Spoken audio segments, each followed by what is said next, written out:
تم پر تمہاری مائیں اور بیٹیاں اور بہنیں اور پھوپھیاں اور خالائیں اور بھتیجیاں اور بھانجیاں اور وہ مائیں جنہوں نے تم کو دودھ پلایا ہو اور رضائی بہنیں اور ساسیں حرام کر دی گئی ہیں، اور جن عورتوں سے تم خلوت کر چکے ہو ان کی لڑکیاں جنہیں تم پرورش کرتے ہو وہ بھی تم پر حرام ہیں۔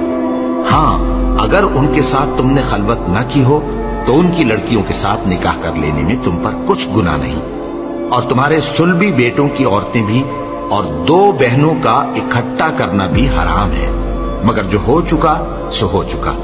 بے شک اللہ بخشنے والا ہے،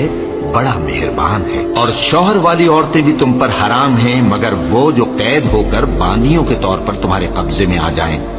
یہ حکم اللہ نے تم کو لکھ دیا ہے، اور ان محرمات کے سوا دوسری عورتیں تم کو حلال ہیں،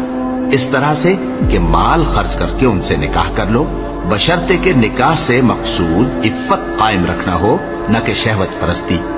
تو جن عورتوں سے تم لطف اندوز ہوئے ان کا مہر جو مقرر کیا ہو ادا کر دو، اور اگر مقرر کرنے کے بعد آپس کی رضامندی سے مہر میں کمی بیشی کر لو تو تم پر کچھ گناہ نہیں، بے شک اللہ سب کچھ جاننے والا ہے، حکمت والا ہے۔